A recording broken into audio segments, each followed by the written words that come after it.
Hi everybody, Paul here. First off, I know it's been a while since my last video. I had to take a break to tend to some other matters. Also, let me start this off by saying thank you to everyone who contributed to the GoFundMe campaign to send me to Los Angeles for the premiere of the Red Pill movie. That movie now virtually promises to be a fair and objective view of the men's movement and, unfortunately for feminists, of feminism. It's a hugely important event for all of us.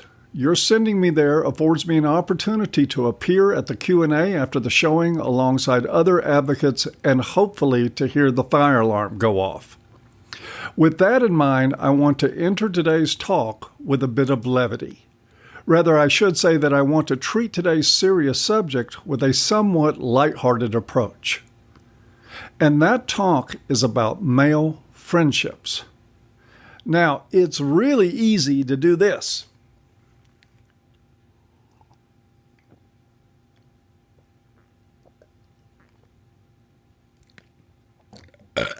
Sorry, bad pop here. Bros before hoes. Now, there is nothing much in the way from your doing that in a frat house or in a bar room full of your drinking buddies. It is another matter altogether when an attractive woman enters the scene and gets everyone's juices flowing. You know that scene. Bunch of dudes hanging out, chilling, tossing down some beers, having a good time. Everything is cool and copacetic till sweet Mary Jane walks in the room. All at once, shit changes. You can see most of the men find better posture. And then comes the competition, the cock blocking, and the big change in tune between men. You guys know what I'm talking about. So do women, and they play it like Minnesota Fat shooting 9-ball. The younger dudes, at least the ones not afraid of their own shadow, are generally more obvious in their efforts to gain her attention. The older guys play it more cool, but if they're blue pill, they're still playing it. Now, there isn't much you can do about this. Most guys are blue pill, and blue pillers are gonna blue pill. The importance of paying attention to this, though, is in what you can take from it in the area of selecting personal friendships with men. That is a big deal considering most of you watching this have already figured out that finding women you can trust is like finding a winning lotto ticket. Well, fortunately for you, a lotto ticket is still harder to find. After all, you can't tell what numbers are going to win till they do the drawing.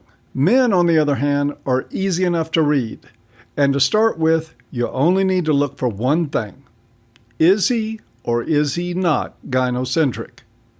The answer to that question is the deal breaker, because you can never trust a gynocentric man. Some people love to say never. Well, I'm saying never. Never, ever, ever trust a gynocentric man. He will stab you in the fucking back quicker than a jailhouse snitch. He will not hesitate. He will not stop to have an internal debate with himself about the value of the friendship versus the value of a woman's approval. He won't challenge himself to do the right thing. He will just smile in your face, and then the moment your back is turned, slide the knife in till the blade is buried. And he'll do this even if he has no chance in hell with the woman in question. You know all those white knights out there on the internet you love to hate so much? Well, there's a reason for that.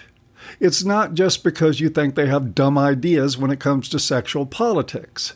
It's because you know they are weasels, spineless, shape-shifting sycophants whose values change at the first whiff of perfume.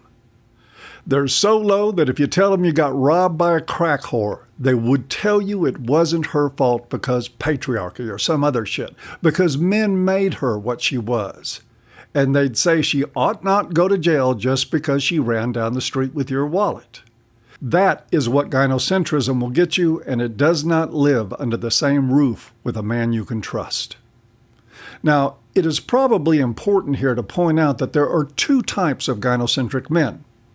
There are pussy hounds, which we've just talked about, and there's just plain old pussies. That is two very distinct, separate groups of men. There's just a paper-thin boundary that separates them, but it's pretty easy to tell them apart. Pussy hounds are looking for sex. Pussies have already found it and gotten themselves committed. Pussy hounds like male friends because they're all potential wingmen. That's right. Pussy hounds have developed a language to define their friendships that makes them feel like they're Top Gun fighter pilots. Shit, they even got a website dedicated to connecting to each other so you can pussy hound in teams. Just as a side point here, I don't know what couch sarging is, and I don't care. Now, pussies, on the other hand, are just the opposite. While a pussy hound is so amenable to hooking up with men that they have their own dating sites to meet each other on the internet, pussies are a different animal. They tend to shy away from other men altogether because other men tend to present problems they can't solve when it regards their women. I can explain this with a hypothetical conversation. Let's say you go up to two men. One's a pussy hound and the other's just a pussy, and you make an offer. Hey man, you say, there's a party Friday night. You want to go? Now the pussy hound will say, hell yes, I'm in. Is there going to be a lot of pussy there? I sure would like to get some pussy. Now, when you ask the pussy the same question, he's all like, oh, gee, man, I don't know. I got to check. Why don't you get back with me on Thursday? Now, both you and he know he isn't going to any party on Friday night or any other night. He wants to go as much as the pussy hound, and maybe even for the same reasons. But he is 100% absolutely positively not going to go. He isn't even going to bother asking his old lady for permission to go. That's because he doesn't even have to go to wind up in the doghouse. All he has to do is ask, and the temperature in the room will drop 30 degrees, and the interrogation will begin. Now, I'm not ragging on men in relationships. A non-pussy in a relationship will either accept or decline your invitation based on his availability and interest. But you won't get this, oh gee, let me look into it milquetoast bullshit from him. The non-pussy man in a relationship is just one of the minority that figured out how to have his balls survive a commitment to a woman. This, by the way, is often the kind of man that makes a good friend. Unlike gynocentric men, also known as pussy hounds and pussies, he can probably be trusted. To sum it all up, in most cases a pussy is just a pussy hound who got some pussy. Either way, whether you catch him before or after he managed to let some woman get her hooks in, he can't be trusted. You can't trust a gynocentric man no matter how that gynocentrism plays out in his life. When push comes to shove, as it always does with these guys, he will throw you under a bus in a heartbeat. His lifestyle of expendable values makes him a risk in every other area of life. If he'll fuck you over a shot of leg or talk weak shit to you because he can't look you in the eye and admit he is on a leash with his woman, you are still dealing with someone you can't trust. Not with women, not with money, and certainly not with your self-respect. He doesn't even respect himself. Expecting him to respect you is like expecting a feminist to really believe in equality. You're just wasting your time. It is in his very nature as a man with a spine that has roughly the same density as overdone fettuccine to put his perceived interest over any loyalty to you. That is how you can know that any man who is obsequious with women, who constantly seeks to impress them or win their approval, whether for sex or the illusion of love, cannot be trusted as your friend. This makes assessing a man's character pretty easy for the observant student of values-based living. Well, that's it for today's talk. Thanks for stopping by to watch. If you like what you see here, please give us a sub, a like, and a share.